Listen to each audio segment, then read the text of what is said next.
Good morning, good afternoon, good evening, regardless of wherever time zone you are in, particularly to those who are attending our side events online.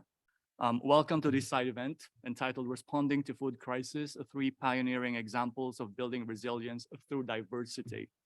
I am Oliver Oliveras. I'm the Interim Executive Director of the Global Alliance for the Future of Food, which is a strategic alliance of philanthropic foundations working for the transformation of our food systems. Thank you for taking time out to join us and do this important side event. And I'd like to do a quick shout out to more than 100 registered participants who are joining us in the virtual platform, and to many of you who are also here in the room. Just keep going. The door is open. Just come in. But before we start, I'd like to mention some house rules. A few announcements. Kindly note that this event is being recorded, and we hope that that's totally fine with you. The event will also be running in English, but we have a few of our speakers may be speaking in other language. We have simultaneous translation happening in French and Spanish. And to our speakers and those who are asking questions later on the floor, please bear in mind that not everyone are native English speakers, so kindly speak a bit slowly, so it allows people to better understand what we are trying to convey when we talk. And to our speakers, we'd like to request you to kindly stay with us, at least those who are online, to stay with us until the Q&A session, if that's okay. And if that is not possible, at least for the next 5 minutes after your conversation, after your presentation, so we can at least ask a few questions if there are any, particularly concerning what you have just presented. And please be mindful of time. For our keynote speakers as well, you have 5 to 7 minutes maximum to make your intervention. To our online participants, hi there. Kindly make sure that you log in using your names and your organization. It's always nice to know who's around the table. And kindly use also the chat box for some technical problems or issues. But if you have questions, please use the Q&A box to type in your questions as the event proceeds. Our colleagues, Sonia and Chantal here, will be tracking these questions that are posted in the Q&A box and select a few which we can ask in the Q&A segment. Our apologies in advance if we are not able to pose your questions, but we are encouraging our speakers, particularly those who are joining us online, to also respond directly to the questions in the Q&A box whenever possible, so we can cover as much questions as possible during this very limited time that we have together. I hope that's clear for all. Now, on the subject of the side event, in the last decade, calls to transform our food and agricultural systems have grown louder. I'd like to hope that the reason for this is that we're getting better at systems thinking, understanding the ways in which everything is interconnected, especially when it comes to food, our health, and the planet. But as a pragmatist, I know that recognition of the importance of food systems also comes because of the crisis we face. COVID-19 further underscored the fragility of our global food systems as people scrambled to put a meal on the table amidst lockdowns and supply chain disruptions. More recently, the Ukraine and Russia war has had devastating effects on food security and highlights the inextricable link between food systems and fossil fuel-dominated energy sector. It has sparked a third food price crisis in 15 years. World food prices reached record highs in March 2022 and remain at critical levels, hitting food insecure countries and populations hard. Food systems around the world have proven highly vulnerable to these shocks through their dependency on costly chemical inputs and highly specialized commodity production, over-reliance on imports of staple foods, and the ongoing cycles of poverty, climate change, and conflict that leave millions of people on the brink of hunger, if not starvation.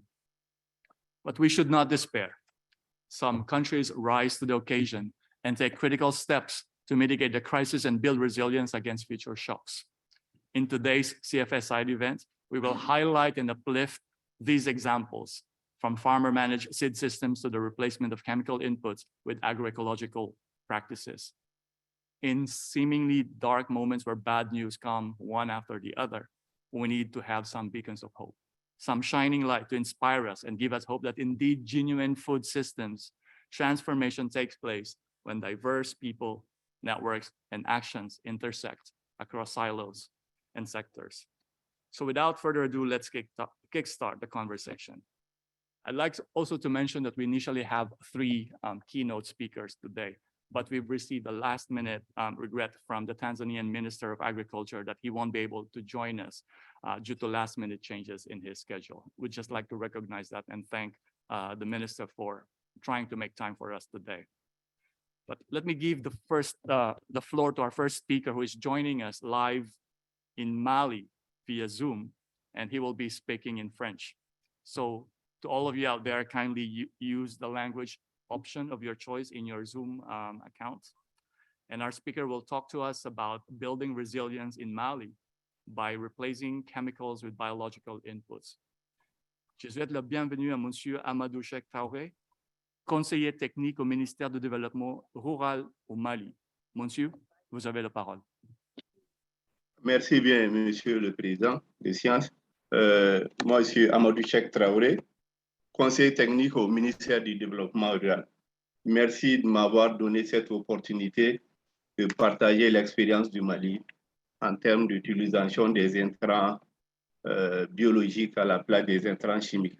En fait, je voulais au départ rappeler que le Mali a un cadre institutionnel favorable. La loi d'orientation agricole, dans son article 3, je rappelle, dit clairement, à travers la politique du développement agricole, que le but visé est de promouvoir une agriculture durable, moderne, compétitive, reposant prioritairement sur les exploitations agricoles familiales reconnues, sécurisées à travers la valorisation maximale du potentiel agroécologique et des savoir-faire agricoles du pays et la création des environnements propices au développement des secteurs agricoles. Pourquoi je rappelle ça? C'est pour simplement dire que les textes politiques, les documents politiques et législatifs, effectivement, prévoient déjà de penser à l'utilisation des intrants agricoles non chimiques, notamment la fumure organique et d'autres intrants biologiques. Donc, à ce titre, il est bon de noter également que la politique sémencière pour développer la résistance des producteurs est en cours de révision. L'ancienne politique qui était en vigueur ne prévoyait pas en fait, sinon ne prenait pas en compte ce qu'on appelle les paysans, les semences paysannes.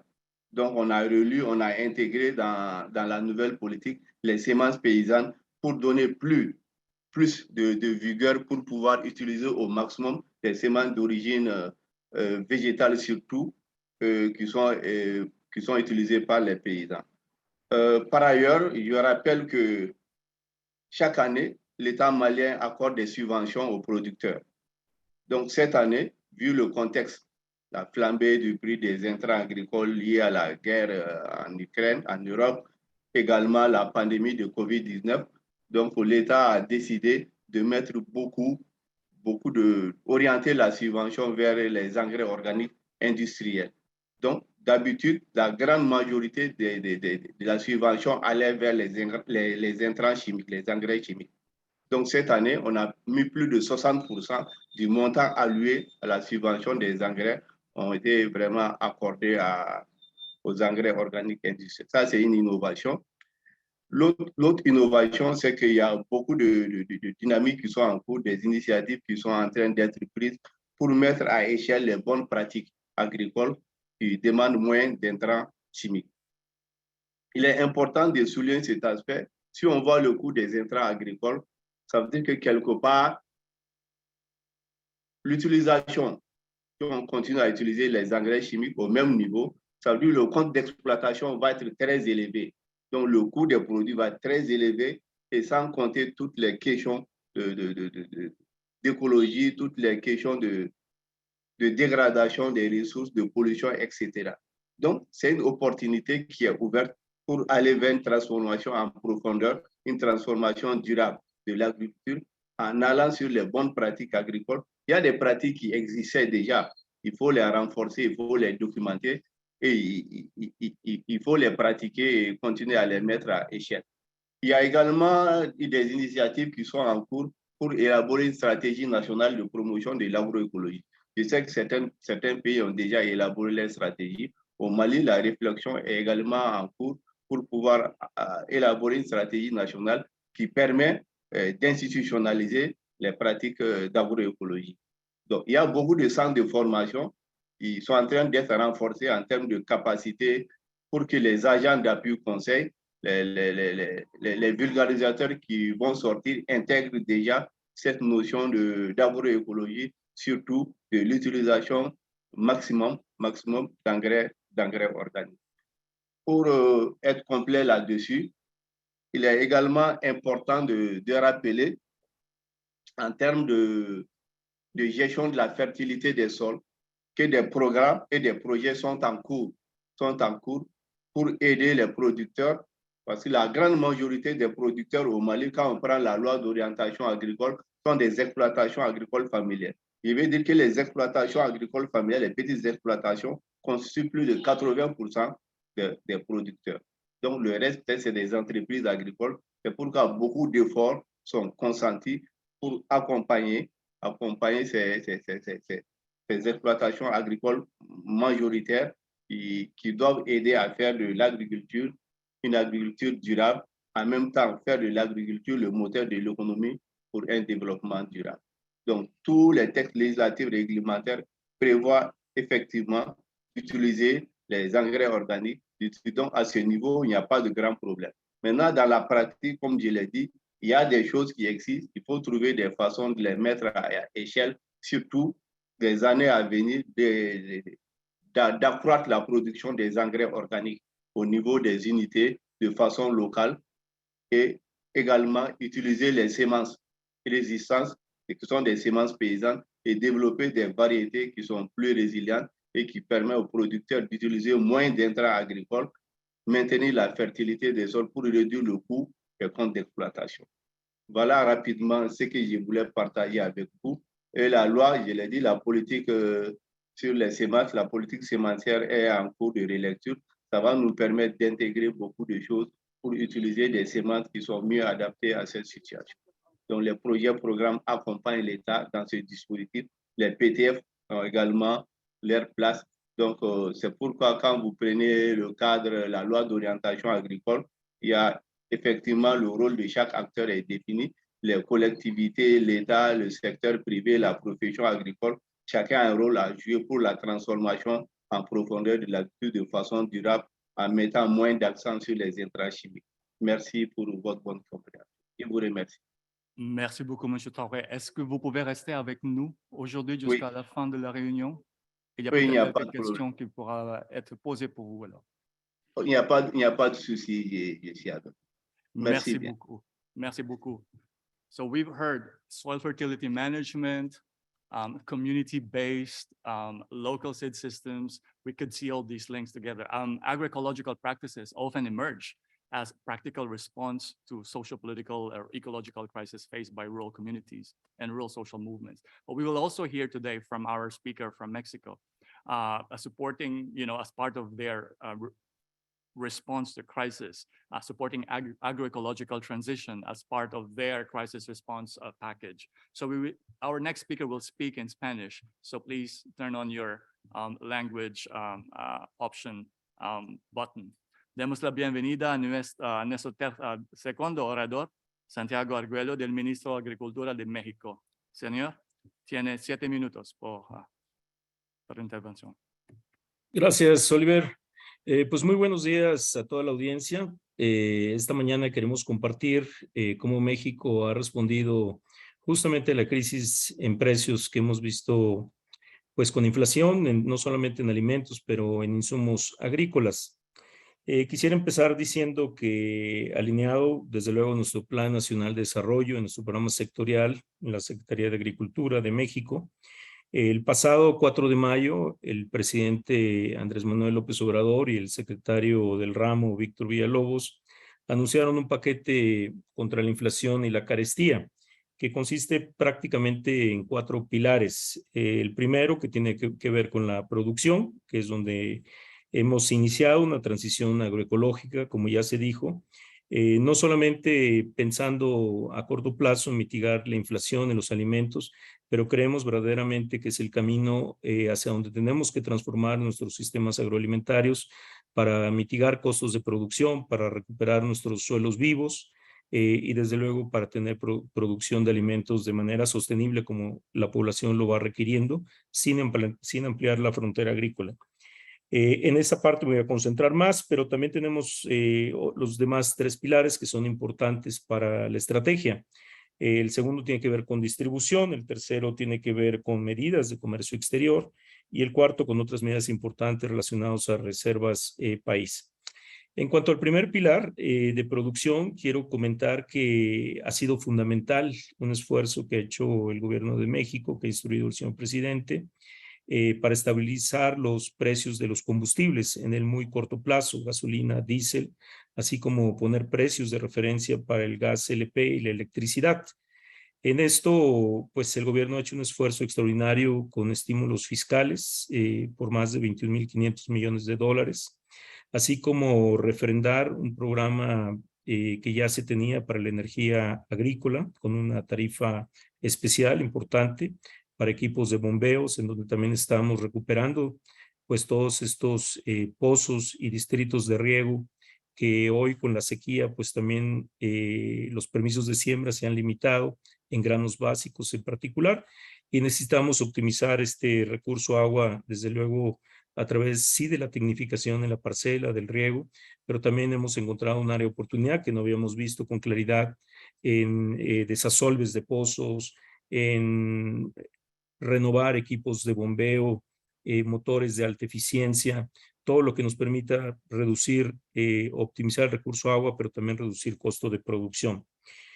Por otro lado, ha sido fundamental, aun cuando nuestro programa sectorial ya tenía definido un incremento en las metas de autosuficiencia alimentaria en granos básicos, como maíz, que es importante para nuestra tortilla, base de nuestra alimentación, frijol, trigo, arroz. Ahora ha sido muy notorio y hemos puesto un sentido de urgencia y para esto contamos con 2 programas importantes, Producción para el Bienestar, que pues hace también un esfuerzo de atender a más de 2 millones de productores pequeños con estímulos directos, favoreciendo el autoconsumo, pero también creemos que hay oportunidad para generar excedentes que permitan abastecer, sobre todo en los mismos centros de consumo, a estos alimentos que requerimos. Por otro lado, Precios de Garantía tiene la facultad de garantizar al menos el costo de producción y se ha actualizado junto con los incrementos de costos, pues estos precios de garantía al productor. Creemos que junto con ello ha sido importante en una transición sana hacia biofertilizantes o fertilizantes de base orgánica, también mantener la transición de los fertilizantes de base sintética. Y en esto tenemos un programa importante, también con un esfuerzo donde hemos atendido ya a 700,000 productores y el año que viene se incrementa a 2 millones de productores beneficiarios en todo el país de granos básicos, con un esfuerzo de más de 250 millones de dólares, facilitando el acceso a fertilizantes gratuitos en el caso de las poblaciones vulnerables, zonas de pueblos originarios o pequeños productores. Y en el caso de productores medianos y grandes, estamos junto con la Asociación Nacional de Comercializadores y Productores de Fertilizantes, que es la iniciativa privada. Estamos facilitando compras consolidadas con apoyo en garantías líquidas para accesar estos fertilizantes en tiempo y forma, sobre todo de acuerdo a los ciclos siembra, que aquí tenemos el ciclo primavera-verano y el otoño-invierno, importante. Y dentro de esto, pues reconociendo que de 6.5 millones de toneladas de fertilizantes que hoy consumimos, el 30% lo producimos de manera nacional, pero el 70% lo seguimos importando. Eso también ha detonado una nueva estrategia por parte del presidente de la República para incrementar hacia el 2024 la producción de fertilizantes de manera pública y privada hasta un 60% de este requerimiento anual. Todo esto de la mano con una estrategia nacional de suelos para la agricultura sustentable, donde desde luego estamos enfocando todas las buenas prácticas agrícolas, enmiendas,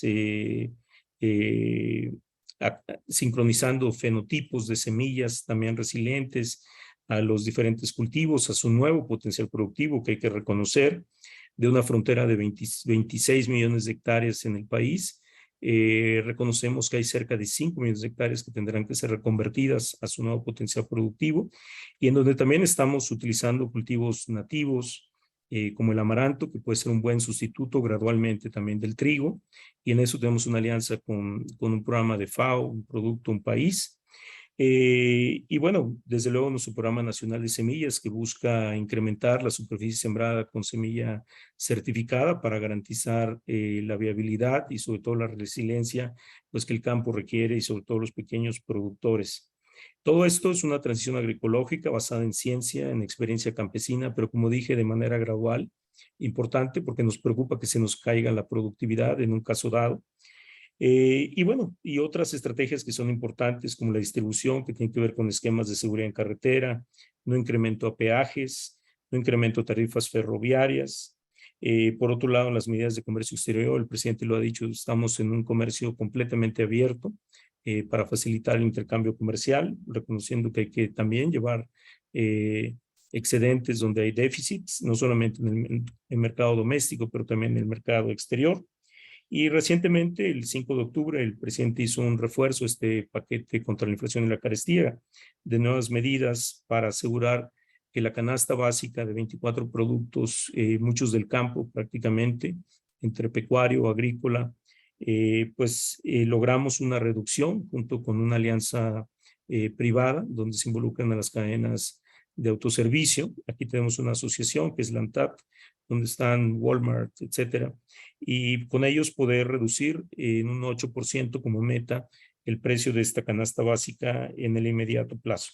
Esto creemos que la inflación que hoy tenemos de un 8.7%, creemos que el mes de septiembre ya se topó y empezaremos a ver un decremento, sobre todo en esta canasta básica. Es poco el tiempo, pero desde luego aquí estaré para responder preguntas. Gracias.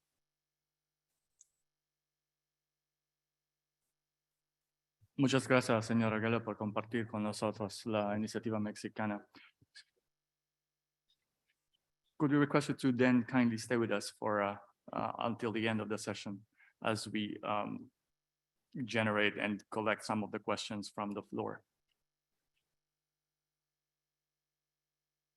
We can now turn over to our discussants here. I'd like to welcome you both, Irish and Mamadou. So you've heard different presentations we have today, and it would be interesting to see what your take on this. We've heard examples both from Africa, but also from Latin America. And Irish, who's from Irish Bagilat here, welcome, is from the Asian Farmers Association for Sustainable Rural Development. From where you are sitting as a farmer and as a network of farmers organizations in Asia, what do farmers need and expect from governments in response to this crisis? Yeah, thank you, Oliver, and good afternoon, everyone. Thank you to the organizers for inviting us, the Asian Farmers Association for Sustainable Rural Development. So I'm here on behalf of my organization, as well as other farmers organization and civil society organization in Asia Pacific, whom we work with in various mechanisms and spaces, such as the Farmers Forum that engages with other UN agencies. And before I respond to your question, Oliver, I would like to say that AFA is an alliance of a national farmers organization, 20 national farmers organization from 16 countries, with a total membership of around 13 million small-scale women, men, farmers, producers that engage in crops, livestock, fisheries, forestry, herding, and pastoralism. And as I have mentioned, we further collaborate with other farmers organization at the international and regional level. So before I respond directly to the question, I would like to stress that even before the pandemic and the war, we, the smallholder farmers, peasant farmers, fishers, pastoralists in Asia Pacific region have been facing multiple layer of crisis where we, men, women, young farmers are affected and are coping differently. And many of us continue to lose control of our lands, our seeds, waters, forests, and that the cost of inputs continue to rise and has been, rising so much with the crisis that we have now. And on top of that, we all know that Asia Pacific, the farmers in Asia Pacific are very much affected and threatened with climate change. We almost are losing everything that we have with climate change. And for us, the farmers organization, we also say we agree that both the pandemic and the war have exposed the fault lines of our current agri-food systems, which are being ignored by a number of governments and food system actors to our detriment. And therefore, with that context and with our realities, we need the support of our government in terms of policies, incentives, financing, and we need the support of public research institutions in terms of participatory research and innovation and the recognition of our indigenous food systems and the role of indigenous food systems in nourishing communities. So together with our members and partners in Asia Pacific, we have organized a number of consultation, and I want to bring in the following demands from our governments, and this also would reflect the needs that we have. So first and foremost, we call on our governments to implement coherent short-term and long-term responses to the crisis with the goal of transforming our current food systems, which the civil society and indigenous peoples mechanisms have been emphasizing. And we call on our governments to ensure our access to inputs for the coming agricultural season, and prioritizing domestically available resources such as indigenous seeds and biofertilizers, which we have also heard as a response in Latin America. And also we need support in energy efficient technologies such as solar powered water pumps and fuel to support our fishing boats. And we call on our governments to enact social protection measures for women farmers and fishers who were excluded by many governments in the previous response program because they weren't recognized as farmers merely because they don't have land titles, and they were not in the registries of government. And that the proportion of women farmers that have been affected by the crisis and the role of women farmers play are something that should no longer be ignored. And also we call on our government to encourage local procurement through our cooperatives where they exist and partnership with other local organizations, farmers organizations in the implementation of humanitarian food assistance, as this will have multiple outcomes. It can facilitate the strengthening of local food systems, it can foster access to markets, and are very much beneficial to smallholder producers. Moreover, we call on our governments to include traditional foods which provide region-specific opportunities, and demand for traditional food, which is very much relevant in Asia and the Pacific region. And this will also help us diversify our livelihood. And we call on our governments to transform food systems through agroecology. With agroecology, our rights to access and control over land and productive resources are ensured. Agroecology is able to deliver simultaneously in terms of better incomes, more diverse, healthy diets, a healthier environment, and a more resilient and sustainable production systems and more empowered farming sector. And we know, and I think it has also been emphasized earlier, that it improves soil health and fertility. It can restore degraded land and thereby prevents the need for further deforestation. And I want also to emphasize that through agroecology, our knowledge are recognized, and we can foster co-creation of knowledge through agroecology. And also, I want to emphasize that in Asia Pacific, our diets has been, it has been diverse, but we all know that through the current, agri-food system that we have, many of our indigenous foods have been sidelined and has almost become, called, we even call them now forgotten food. And as farmers organization and cooperatives of family farmers and civil society in Asia and the Pacific region, we articulate our commitments to continue supporting our members in the region as they cope, mitigate the impacts of crisis, and adapt to the changing climate. However, we call on our governments to invest in our organizations and in our cooperatives so we can increase our capacity to govern, manage, and sustain our organizations, our enterprises, and so we can further the services to our members, especially during crisis. And we also call on our governments to support us, our organizations, cooperative, to be conduit in providing easy access to services and financing in times of crisis where financial institutions are very much reluctant to take the risk. And lastly, we would like to call on our governments to implement the UN Decade of Family Farming. This decade is very important to us, given the multiple crises that we continue to feel and has impacted the quality of our lives. The Global Action Plan of the UN Decade of Family Farming recognizes the multidimensionality of family farming, and when effective policies and programs are enacted, family farmers can provide utmost contribution to addressing the crisis. I want to end there. Thank you. So Irish, very quickly, you have that call to governments. What responses have you seen so far? Something that is promising. What are you getting? Thank you for the follow-up question, Oliver. So as I have mentioned, we have done series of consultation with our constituencies from including the Pacific. And yeah, to be honest, so far,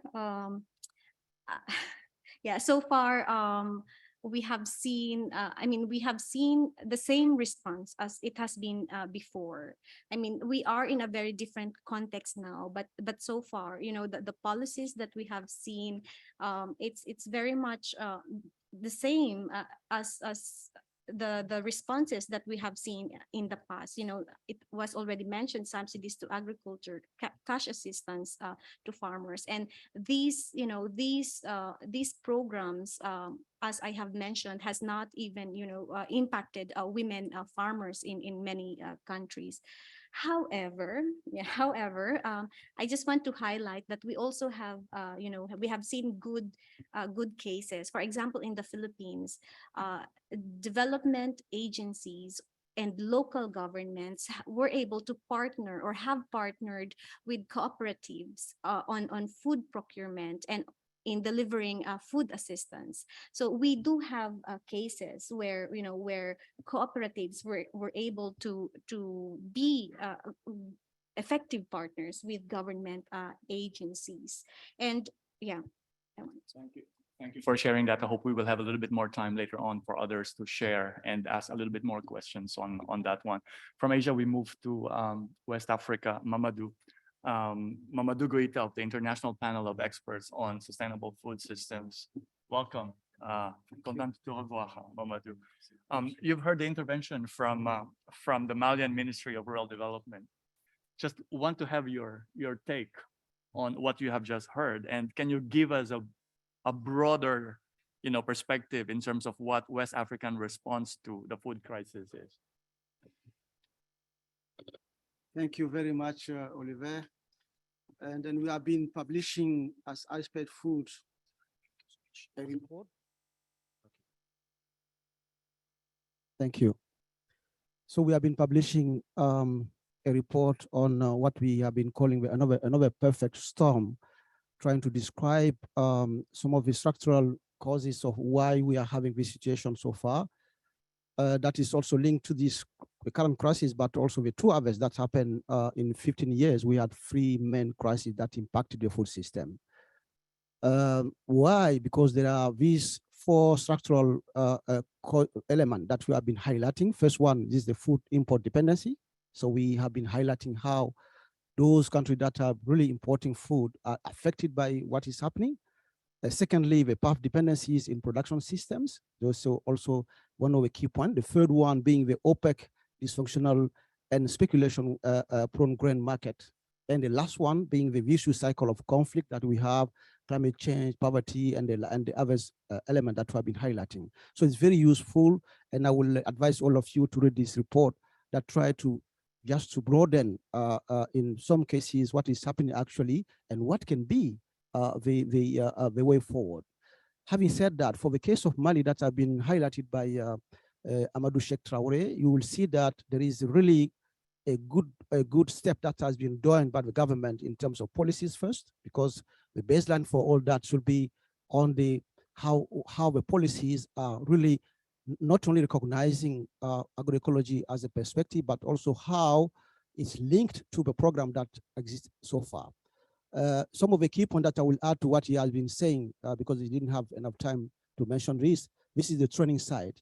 Actually, IPES-Food, that is the agricultural and cattle and fishing training center at the university, has a program, a master on agroecology.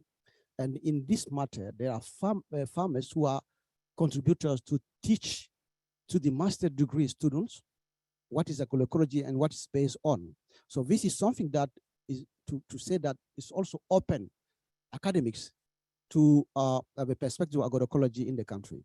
The second thing that I want to add to what Traoré has said is that for the first time, there is a farmer training center, the Nyelening Training Center, agroecological training center, that have been registered as official professional training center. And this center is working on organic fertilizer production, but also all the biopesticide training and innovation system that is delighted also supported by the government. So to say that there is a strong willingness today of the government working on the agroecological perspectives, and this is the reason why I've been talking about the strategy, the national strategy that has to be developed. So in addition to that, we have a University of Social Science and working also on the analytical side of agroecology.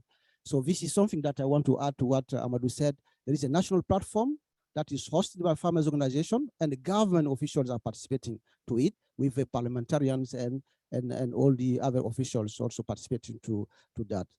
So having said that, West Africa, yeah, if you look at what is going on actually, there are some perspectives that are very interesting. Senegal having now a Minister of Agriculture and Food Sovereignty.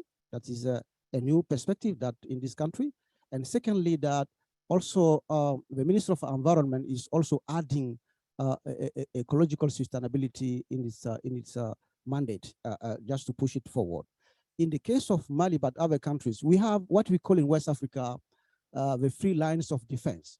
And this is the reason why this crisis shouldn't impact in the way that is impacting actually West Africa. Why? Because we have 3 key tools that exist in the region, and that is provided also some of the what we call the grain reserves in the region. The first level of defense is at farmers level. So we have grain stocks that all farmers have. Usually in some of the regions, some of the part of my country, for instance, you will find that there are 4 years of reserve that people were preserving in the Dogon area, for instance. The minimum is 4 years reserve that they'll have in the grain stock storage place, just to prevent this kind of crisis that will come in. Secondly, the second level of defense that we call is at national level. We have what we call the national stock reserves that are dedicated also to protect in different crises. It can be related to drought and other things, but also this kind of war that is happening in the international market that shouldn't impact what we have actually at home. And this level has 5% of the reserve is dedicated to what we call the Solidarity Grain Reserve. That is dedicated for other neighboring countries in the same region who will be facing problems. And the last line of defense is what we call the Regional Food Reserve. And the Regional Food Reserve is supposed that to protect the whole 15 countries in West Africa against this kind of crisis. So if you look at that, what can be done today is to have this political will on rebuilding this scaling up of a food reserve. Secondly, just to take agroecology as the guidelines, the line of production system, upstream and downstream. How can we access to the resources in a proper way, looking at the agroecological perspective, resource control by the country in a sovereign way. Secondly, how the post-harvest losses are controlled in using some of the key traditional way that we have, but also improving them in the sense of protecting, but also to emphasize on what we call the territorial markets, because the dysfunctionality that we have in the global market is one of the key points that you need to address. It's the opaque system that cannot allow to know who is detaining which reserve, because you cannot imagine that the crisis on wheat is impacting my country where we don't eat too much wheat. The biggest foodstuff in my country is millet and sorghum. How can you just imagine that wheat being in a way of lacking at the international market is impacting also the food system in my country, because it's a system that is on place. So the territorial market support by government in reframing the way that they are contributing to the food system is also one key point that we need to address. And last not one, the consumption habit of most of these countries have changed, and we need to come back. We take countries like Senegal. People think that millet, that rice is a traditional staple food in Senegal. It's not. It's a very new change in the habit, the eating habit in this country. So how can we address this system in a sustainable way? The production system, the consumption system, but also the market reorganization system to allow this market that is really providing food for those who are not producing to be more viable, and also to have support from the government. So it all depends on the political will, in addition to supporting with very strong programs what is happening actually in these countries. Thank you, Mamadou. We see that Mr. Traore has opened his camera. Maybe you would want to react very quickly to what Mamadou has just said, Monsieur Traore.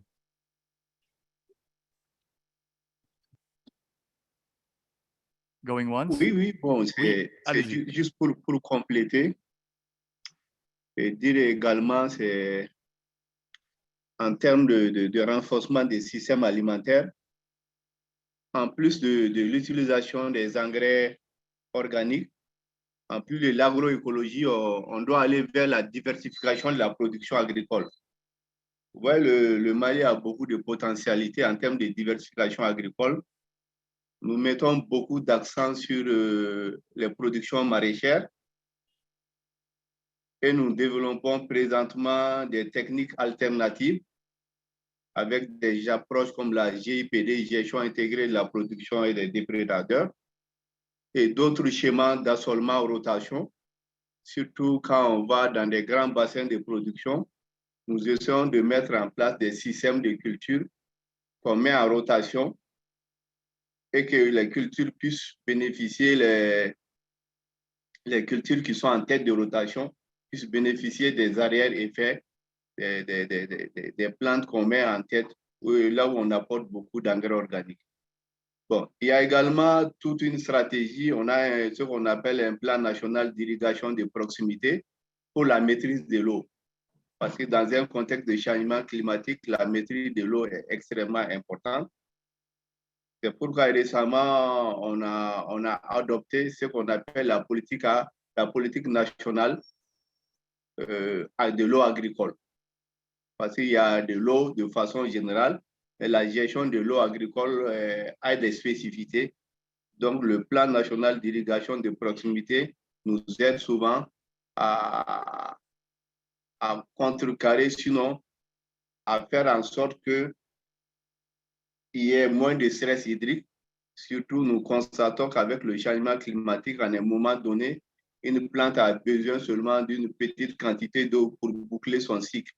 Donc, si on est dans une zone où il y a des capacités, il y a la possibilité d'apporter un peu d'eau pour sauver, on le fait. Donc, il y a ce schéma aussi qui est en train d'être mis en place. Donc, il y a des défis, hein, les défis sont énormes. Aujourd'hui, c'est vrai, il y a la biomasse, il y a des choses qu'on peut transformer en engrais organique, mais comment aller à une grande production industrielle d'engrais organiques pour satisfaire les besoins à ce niveau? Il y a toute la recherche qu'il faut accompagner pour avoir des intrants biologiques en termes de pesticides bio, en termes de fertilisants bio, etc. Donc, c'est des choses qui doivent être renforcées. Et puis, il y a également l'institutionnalisation et la formation continue de la grande majorité des producteurs. C'est vrai que c'est l'agroécologie, on peut considérer que c'est une pratique ancienne, mais qu'on doit améliorer, on doit tenir compte des changements climatiques. Il y a des choses qu'on doit renforcer, améliorer. Même souvent, si les producteurs ont des connaissances, il faut quand même documenter ces connaissances-là. Voilà rapidement ce que je voulais ajouter à ce que M. Goïta avait dit. Merci bien. Thank you very much. I would like to acknowledge that we also have our guest speaker from Mexico with us. I know that there is a question there in the chat box. Maybe we would want to hear from you, Santiago, in terms of the response that you have given onto the person who asked the question in the chat box, just to make sure that you are still with us, and also to bridge the virtual and the participant here in person. Should I just repeat the question? Yes, please, Sonia. So the question was how the government is maintaining resilience of smallholder farming systems in terms of indigenous seeds of local origin. Are there any initiatives in controlling or monitoring genetic modification? And that was the question posed to Mr. Santiago Arguello. Over to you. Sí, gracias. Sí, mencionaba justamente en el chat que tenemos el Programa Nacional de Semillas, que considera la conservación a través de lotes semilleros, pero también la protección, el uso sustentable y la multiplicación de las variedades nativas. También donde es requerido, como es el caso del frijol o el café, tenemos un programa que le llamamos refrescamiento de semilla, que busca recuperar la pureza varietal, el vigor genético, y mejorar desde luego la resiliencia y la productividad con las variedades tradicionales que los productores pues han venido cultivando desde años, pero que pues la degeneración genética han perdido pues todas estas atributos. Entonces eso estamos recuperando y desde luego mejora consistentemente la resiliencia. Esto, como mencioné, siempre de la mano y en complemento de los programas prioritarios y estratégicos para nosotros, en donde el programa que fomenta el autoconsumo y generación de excedentes en productividad, en granos básicos, inclusive nuestro sistema Milpa con granos básicos intercalados con vegetales y en algunos casos con frutales, que es el sistema MIAF, pues tan solo ahí tenemos 50% de los beneficiarios son pueblos originarios.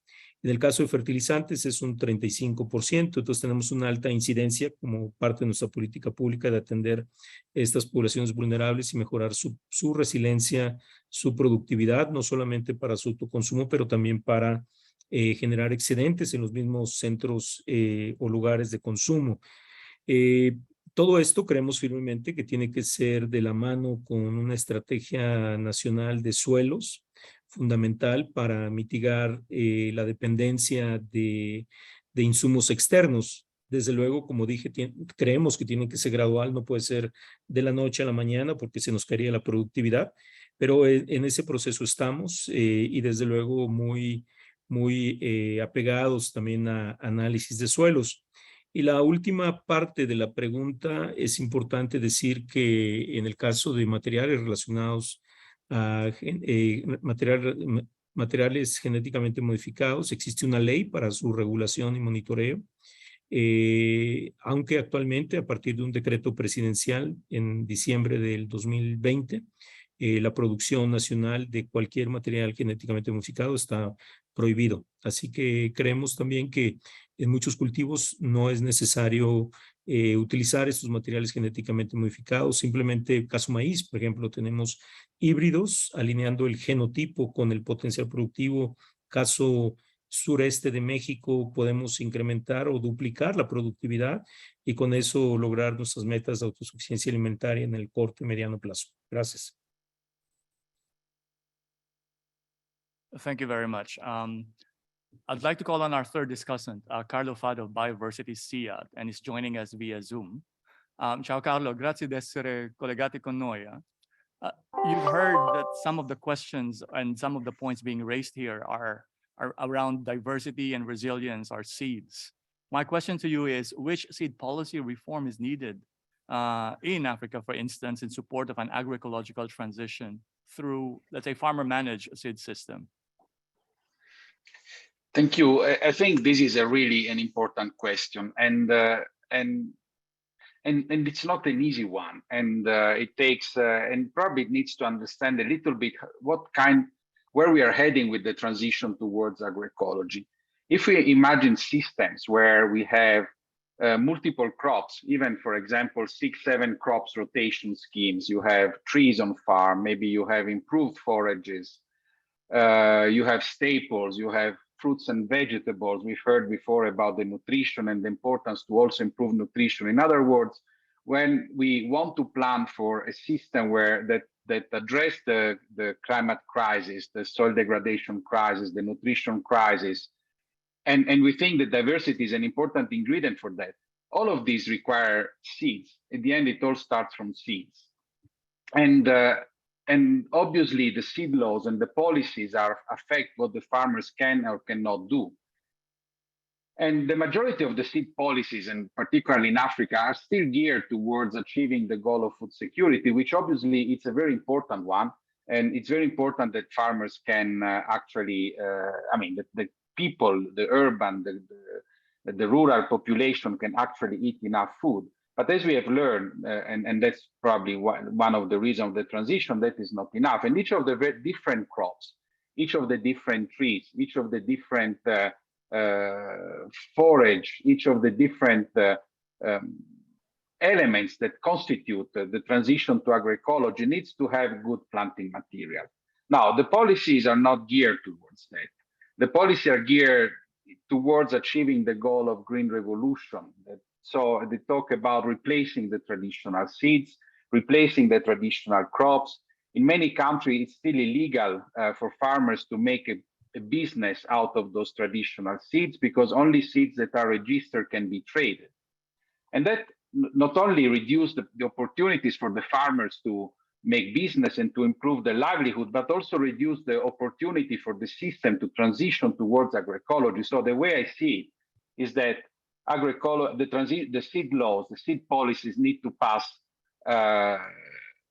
It's an essential ingredient in order to achieve the transition to a more agroecological systems.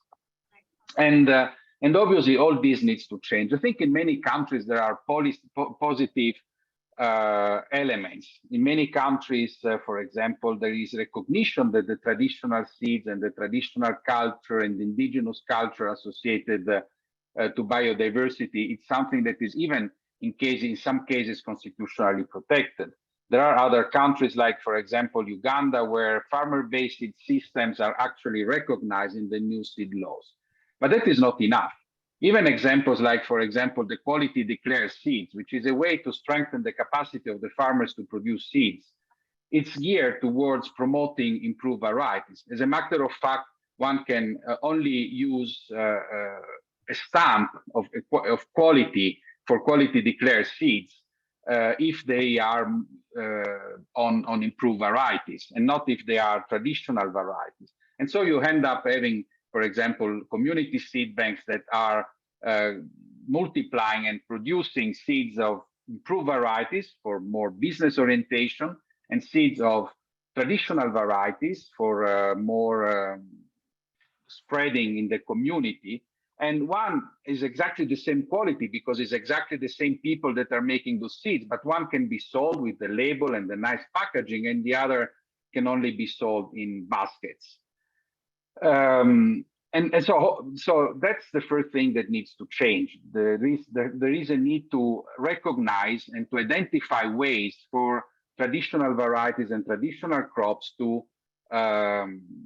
be registered so that they can also enter into this commercial pathway.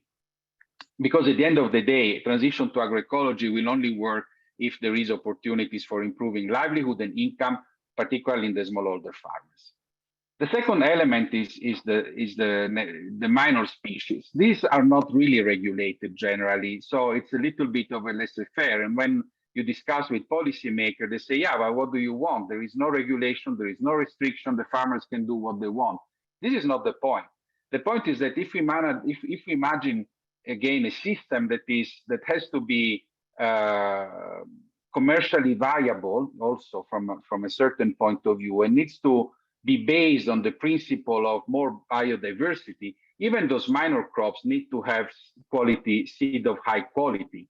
And so it's not just enough to say you can do what you want. You probably need to develop policies that will support the farmers to improve the quality of those seeds. And that entails, of course, greater investment in research, greater investment in these neglected and underutilized species or orphan crops, as they're often referred. And it entails an active support to the communities and to the production of those seeds, even when there are species that are not commercially viable, because that's the other point. Maybe the private sector engagement in all of this is very important, but at the end of the day, there are some species, some crops that may not be commercially viable because the farmers can multiply the seeds year after year, and they can adopt different strategies. So that is not in the interest of a company to enter into those kind of businesses. And yet they are important for the sustainability, the resilience, the food and nutrition security of the smallholder farmers community. And so they need to be supported, maybe in this case through private public funding and public support. So that is, so in a nutshell, what kind of seed policies are needed? First of all, there is a need to identify the mechanism and tools that are required to register traditional varieties. I must admit that I'm not so much in favor to just open it up to everything. I think there is to be some criteria different from the one that are for the DUS that are used for the improved varieties, but there has to be a way to characterize morphologically, agromorphologically, these varieties before they can be commercialized. A sort of catalog of traditional varieties, I think, is essential, and that needs to be defined with the regulators and with the developer, those who are in charge of developing standards in the different countries, like, for example, CFS in Kenya. Because that will also protect those varieties against biopiracy, will be a step towards protecting farmers' rights, and it's not the far west that we are aiming. So there is a need to develop a policy around this topic. And then there is a need to develop policies around the research around seeds and neglected species, so that it can really, the farmers can really be supported in producing quality seeds for crops that are minor, that play maybe even a smaller role in the production systems, and yet they are maybe very nutrient rich, and so they are still essential for nutrition security. And finally, one, I think, important gap is on the tree. I think there has to be much more capacity for research on tree seed systems, which is probably one part of this, and tree integration of trees on farm, agroforestry is an essential part of agroecology. And so there is a need to develop opportunities for the identification of proper seed stock, so that the quality seeds for and then quality seeds for trees can also be developed. Thank you very much. Thank you very much, Carlo, for your perspective. I'm seeing on the floor Fergus Sinclair of Agroecology Coalition. You've mentioned earlier, Carlo, that it depends on the vision of agroecology, and I'm just want to give the floor very quickly to Fergus, just to talk to us a little bit about this Agroecology Coalition. What's its vision, and what are you trying to do within this initiative? Over. Thank you, Oliver. Well, just a quick update, because as you know, the coalition is very much a child of CFS. It came about and sort of started emerging during the UNFSS last year. Now has 40 countries who are signed up, and they're signed up around a declaration which includes the 13 HLP principles that of course incorporate the 10 FAO elements. So it's a very clear coalition of the willing, and I think that that's really important. Those 40 countries from across the world, including 3 regional bodies, that's the European Union Commission, the African Union Commission, and ECOWAS are members. So, and then about 80 organizations, including all of the main UN bodies. So it's a really sizable coalition. But the important thing is, because it's voluntary, people can really start moving and taking action. And I think that's one of the really significant aspects. We all saw the extent to which the HLPE recommendations on agroecology and other innovative approaches got watered down between the report and the policy convergence process, which is, you know, quite natural when so many different perspectives have to be taken into account in order to agree on text. And we're seeing the same thing in the Coronivia process now in UNFCCC. So the fact that you've got a group of countries that are prepared to take agroecology forward is really exciting. And it means that you can make a lot of progress quickly, and then others can follow when they see what is happening. There's now a steering committee, which has representations from the 4 regions in terms of countries, and then from the different constituencies in terms of philanthropic, indigenous peoples, organizations, and so on. Just quickly coming back from the symposium, the FAO symposium on food transformation in Asia Pacific, I was really excited by the progress that's being made in a number of countries in Southeast Asia. Cambodia and Sarath Chan will be talking in the plenary, the special session on Thursday at about 11:20, I think, Rome time, about really exciting progress that they're making in intergovernmental sort of coordination of agroecology transition. And then there's exciting things in Laos, in Vietnam, that are really moving things through. And just to remind people, there are 5 working groups in the coalition, one on policy, one on research and innovation, that is now just started tracking the implementation of the CFS policy recommendations across member countries. And then the public and private investment group that has a tool that's now applying to look at the amount of investment in agroecology, again, across countries and initiatives. And then there's the cross-cutting communication and advocacy, and very, very importantly, the implementation group.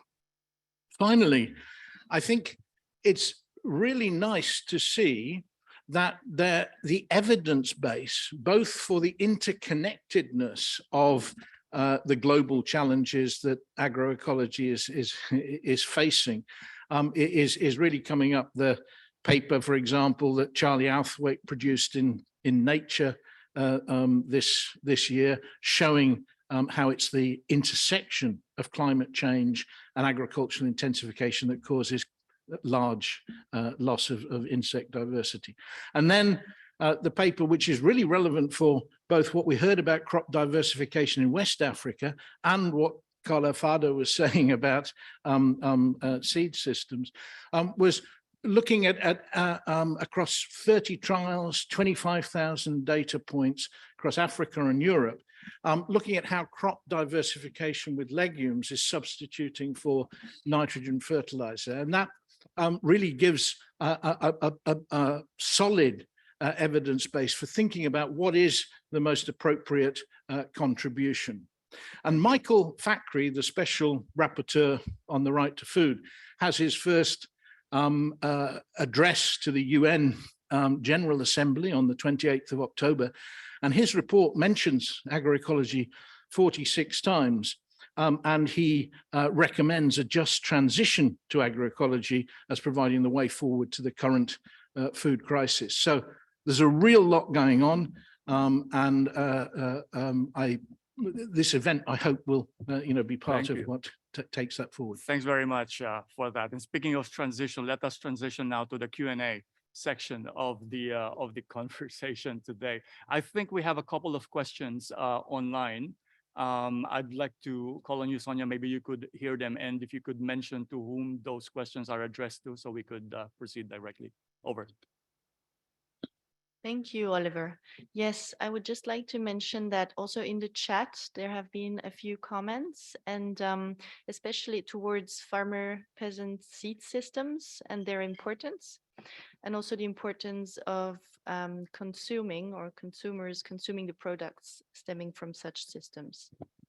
Now, going to the Q&A, there are 3 questions I would like to take, which cover quite a bit of terrain. The first one being about coherence, going to Mamadou Goita. It's about Senegal. They mentioned that they have now a Ministry of Agriculture and Food Sovereignty in Senegal. At the same time, drafted a biosafety law, which gives green light to GMOs. It seems and undermines aspects of food sovereignty, it says in the question. What could be done to improve policy coherence in Senegal, as well as the regional level in West Africa? And maybe, because we have another question touching upon East Africa, we can explore a little bit both regions. Thank you.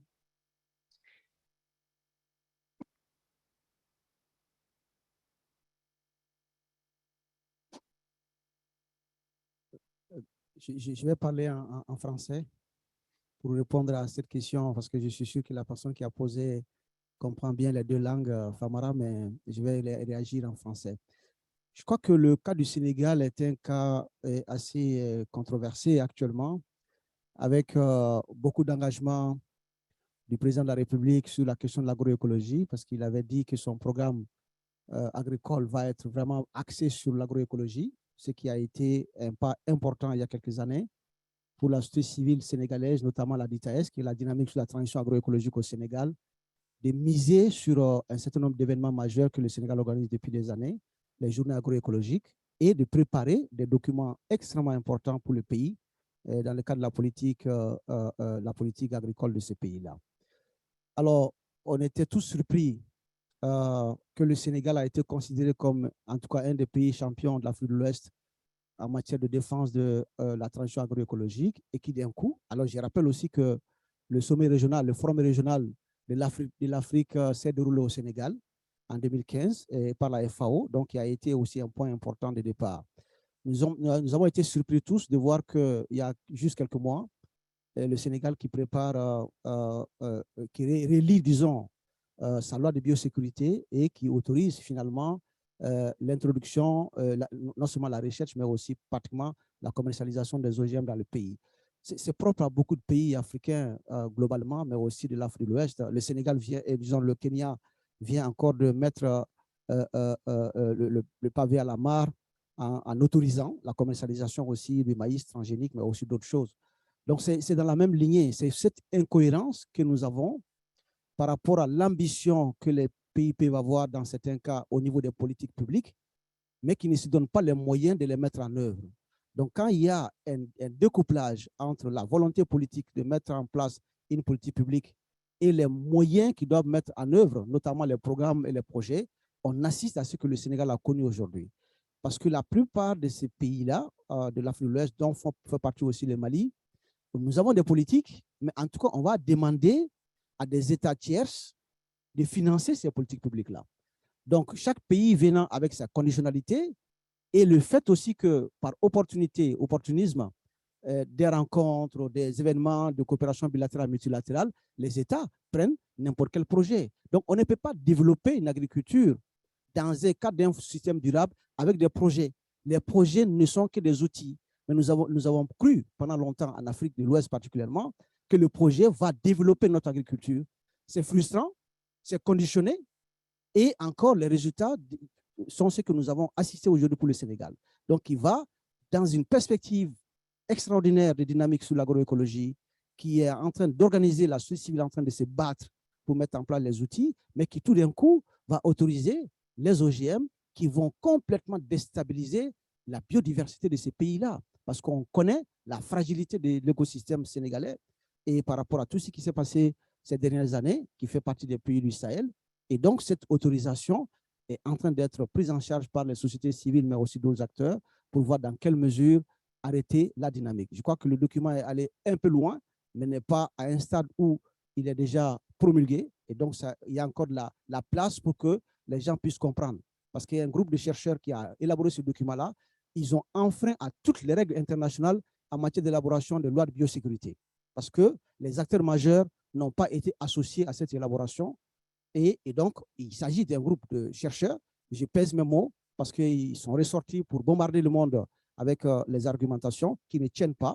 Et je crois que nous venons d'écrire, la société civile sénégalaise a fait un communiqué que nous encourageons. Je vais demander à Famara, qui est certainement en ligne, d'envoyer ce communiqué qu'on puisse distribuer ici à Rome et qui implique bien les enjeux liés à cette décision de l'État sénégalais, qui pour le moment n'est pas opérationnel, mais doit être arrêté par rapport à l'ambition que le pays a mise sur la transition agroécologique et pour lesquelles le Sénégal est aujourd'hui félicité par tout le monde. Donc, c'est une incohérence des politiques publiques. Autant nous avons des incohérences horizontales, verticales dans ces documents, nous avons aussi des incohérences horizontales vis-à-vis des autres instruments politiques que le Sénégal a aujourd'hui. Donc, c'est une incohérence qui doit être dénoncée à la hauteur de souhait et la société civile sénégalaise est bien mobilisée pour faire ce travail-là en appui et puis aussi avec la société civile, avec l'appui de la société civile ouest-africaine et des instituts de recherche qui ont engagé beaucoup de travaux sur l'agroécologie. Thank you very much, Mamadou, for that. I'd like to open the floor. Any questions from any of our participants in person? Yes, please. Please mention your name and your organization. Yes, thank you, Mr. Chairman. Florence Egalio in Habitat. My comments, questions were directed both to Irish and also would like to express our appreciation of Mamadou Goita's mention of territorial markets.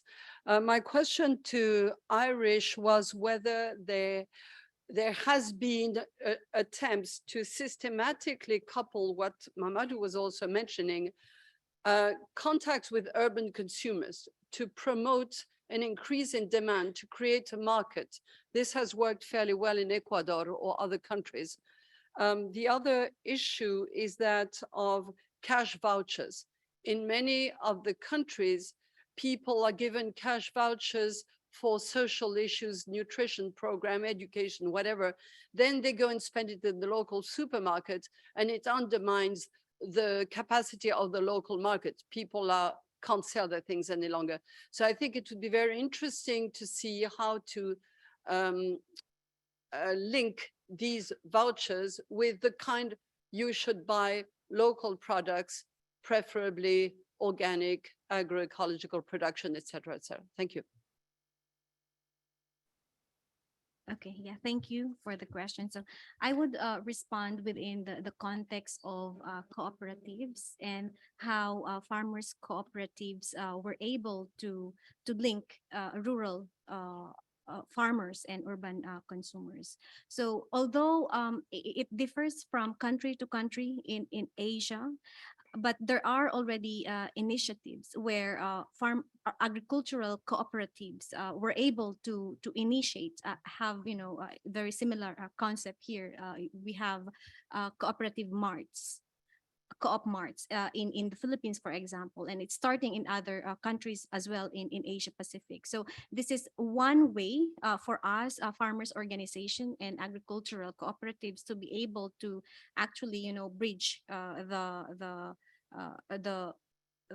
or be able to reach to urban consumers as a group. And then another thing that I wanted to emphasize is if it's done if it's done individually by farmers, so far it doesn't become like in a big scale. That's why we have always been calling on policies to enable cooperatives to have this capacity to actually link with urban consumers. And because of the pandemic, we have seen also some initiatives within our members, exploring how e-commerce can actually, enable them to also reach to urban consumers. And we have seen it work, although it's in very really small, a number of countries. But in Laos, we have seen that strong farmers organization were able to, to partner with companies to come up with their own softwares and be able to, to reach the market that they want to reach. And in the Philippines, it's also starting.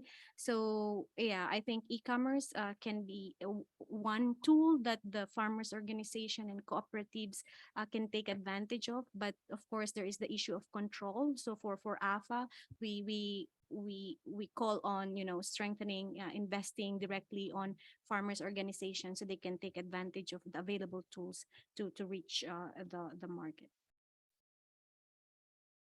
Thanks, Irish. Any more questions from the floor? Yes, the gentleman behind, and then the lady in front of him. Thank you. My name is Jackson Buzingo from Tanzania. I'm working with agroforestry generation communities. My question is, we all know that the future of food is agroecology. So when shall we begin to stop,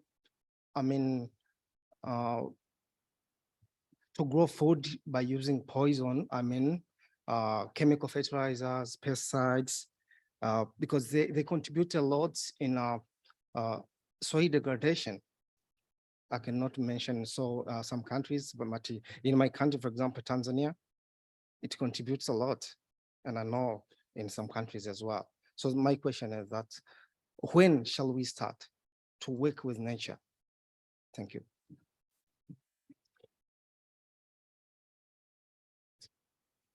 Yes, thank you, everybody. So my name is Clarisse Poramazina, and I work with the World Business Council for Sustainable Development.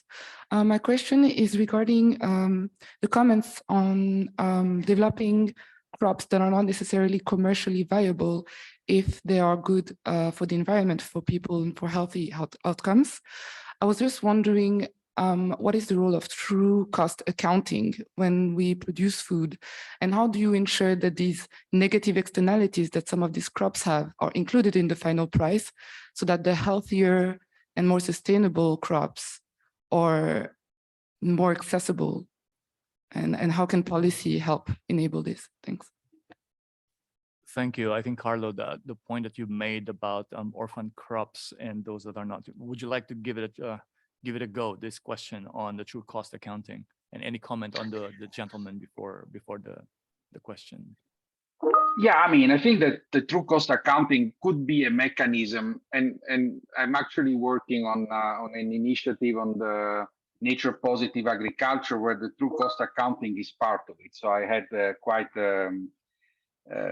study around it. My concern is that the true cost accounting is very demanding in terms of data collection, and so it's very. I mean, what we need, I think, is to have a mechanism that is easy for the government to monitor. It's basically what it says is that, okay, you have the cost of agriculture as it is explicit, then you have the externalities. When you add those externalities, they could be social, they could be public health, they could be environmental. The cost of food will go very much up. In the UK, in the US, for example, it's 3 times more. The problem is that to collect all of this data, it takes a lot of time, and it's labor, and it's intensive, and it's costly. And the idea is that you need something quite agile to allow the government to measure whether you are reducing those externalities or not through your policy interventions. So I think that it's a great tool, and we are testing it now. We are trying to simplifying it. But when you consider the complexity of collecting the data, yeah, it needs to be explored further.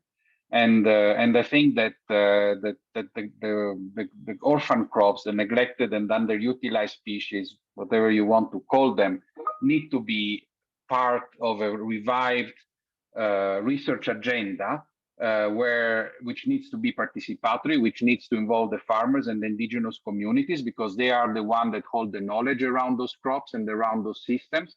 But they also require, if we want them to have a greater place in an agroecological system, they also probably need the science to better understand them and to maybe explore opportunities to enhance whatever traits are considered important for improvement. So I think there is really a need to boost participatory research, and that needs to be promoted by policies as well as by national research institutions. Thanks, Carlo. We have probably last question from the Q&A box before we wrap up the session and turn over the floor to Simon. Thank you. This last question is about the donor community. We've heard from a lot of participants that their governments are supporting a transition to agroecological systems and aim for ecological food system transformation. How is the international donor community responding to this? As of today, big donors are primarily supporting agricultural systems that still include and promote chemical inputs and hybrid seeds, including gene technology and other patented technologies. Has this changed by chance, or do you see a shift in funding structures by these big donors? Do we have anybody here from the bilateral, multilateral organization to respond to those questions? What I could share is from the philanthropic sector, for instance, there's a lot of, there is a growing call for the philanthropic community to support and promote regenerative agriculture and other sustainable practices. And I think a number of those philanthropic organizations are responding positively. The Global Alliance for the Future of Food, for instance, is a network of around 30 philanthropic foundations who are trying to promote sustainable food systems and using grant-making approaches, their own grant-making as a tool to leverage and use that resources to be able to promote sustainable food systems approaches. We also heard, well, this morning we have a session on philanthropic foundation mechanism. One of the speakers is from Agroecology Fund, which is basically trying to crowdsource various funding and various donors to rally behind local initiatives to further disseminate and support local level initiatives on that are supportive and promotive of agroecology. I think the time of crisis is a very good opportunity to really highlight the fact that we need longer term solutions for that. And this is precisely what regenerative ag, sustainable agricultural approaches and agroecology is offering. And I think this is a good occasion to make sure that we're thinking more in a longer term horizon rather than short term fixes. But the philanthropic community is just the whole resources combined is just a drop in the ocean. I think one of the biggest challenge here is how we are able to push our own governments, for instance, making them accountable for their own public spending that is related to agriculture. Often we think when in the area of research, we always turn to big international research organizations, but the CGIAR, for example, only quote unquote represents a percentage of that, but a huge resources in terms of public spending on research would need to be mobilized. And so that is, I think, one of the challenges. And we should all be demanding as taxpayers, so our own governments, to really support and use public spending on research on things that are really addressing a longer term solutions. So at this juncture, I really would like to mention also that within the Global Alliance for the Future of Food, there are two principles that we try to promote as we call this promote sustainable food systems. One is resilience and diversity. Our food systems must be resilient so that they can both mitigate and adapt, especially in the light of extreme weather, economic shocks, and social disruption. This means that food is produced, gathered, processed, and consumed in adequate quality and quantity as part of a stable and sustainable systems, not contributing to increasing climate challenges. Our food systems must also nurture resilient human systems and social capital, keeping alive the values, traditions, and experiences. It must also be diverse. So we are able to protect and conserve the rich agricultural diversity of fishing grounds, forests, water bodies, aquatic organisms, pastoral lands, migratory routes, and plants and animal genetic resources and medicines, including crops, seeds, livestock breeds, and their wild relatives. It also means upholding diversity in healthy diets, markets, technology, and in local knowledge processes, traditions, and cultural heritage, all as pathways conducive to resilience and better farmer livelihoods, consumer well-being and health, and environmental protection. But let me stop there before I get carried away and turn over the floor to Simon for a wrap-up and next steps. Over to you, Simon. Yes, thank you. I have the difficult task now to summarize in 3 minutes only the content of these very rich inputs and very rich discussions. Not sure whether I'm going to succeed, but I still give it a try. We are all aware of what the current crisis do to food systems with devastating effects in particular for the most vulnerable groups. We have seen the importance for states and other actors to come up with a swift reaction and efficient reaction to cope with that crisis. And the positive news is some examples show that the crisis can even be an opportunity and serve as a driver for an agroecological transformation of food systems. From Mali, we've heard Amadou Cheikh Traoré mentioning that actually the agricultural policy of Mali has been very much focused on supporting smallholder farmers and has a vision of ecological agriculture, had that even before. But now, through the crisis, this is a push for really implementing that aspect of the agroecological policy.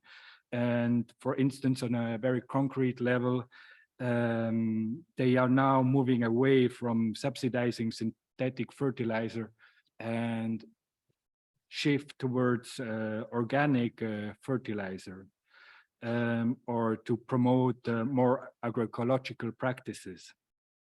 Then they are also revising the seed policies to better harness the potential of farmer seeds, because they are more resistant and less demanding in inputs like fertilizer and pesticides.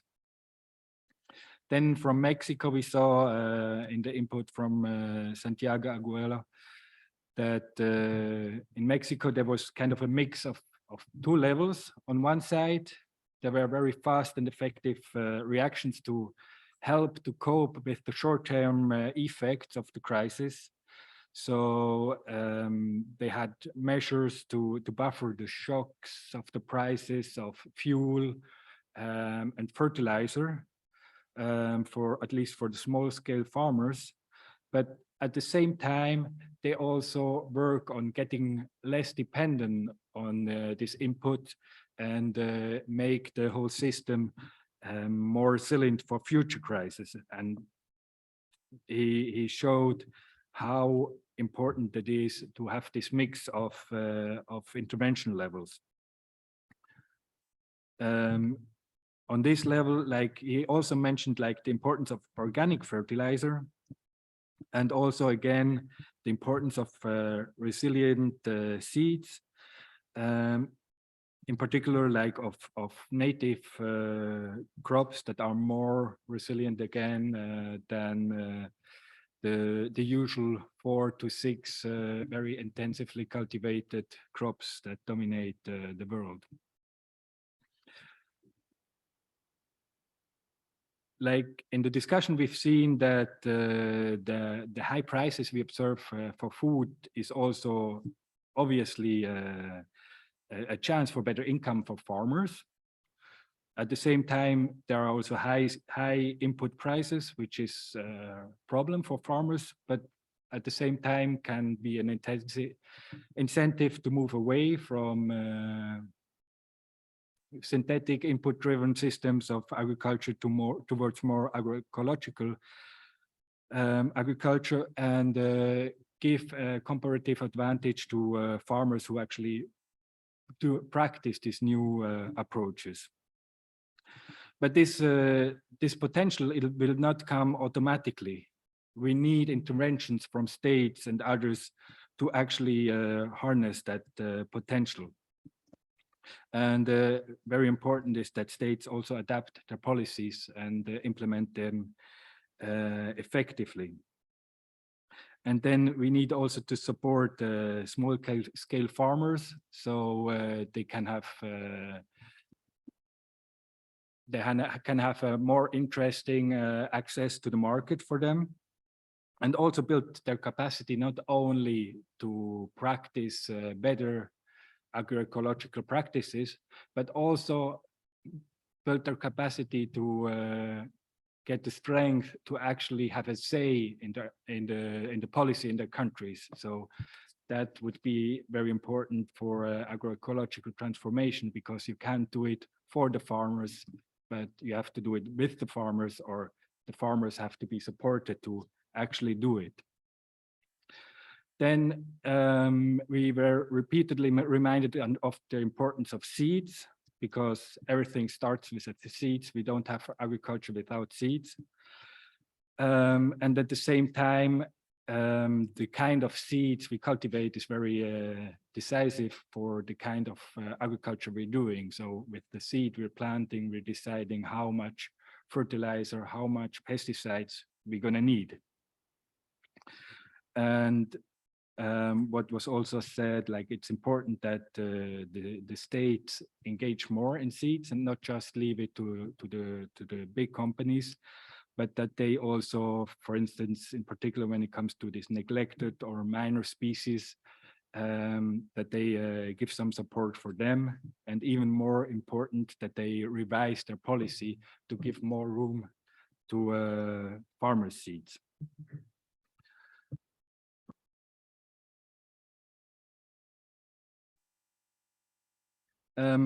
Lately, some 2 weeks ago, there was a seminar of a full day in Geneva with the title Agroecological as a Response to Agri-Input Scarcity, organized by Biovision together with FAO as part of the agroecology transformation. And they actually came to very similar conclusions. So I hope that will be followed up in the agroecology coalition, and I hope very much that we also have you on board. To not lose what has been discussed today, we're also going to prepare a little report that we're going to share with everybody that registered. I don't know whether we have the email addresses of the participants sitting here, so maybe you should take care for that. And also share the recordings. So hopefully that can be useful for our joint work in the future to work to these objectives. Thank you very much. And again, thank you very much to everyone, for those participating virtually and here in the room. Have a wonderful afternoon. Thank you.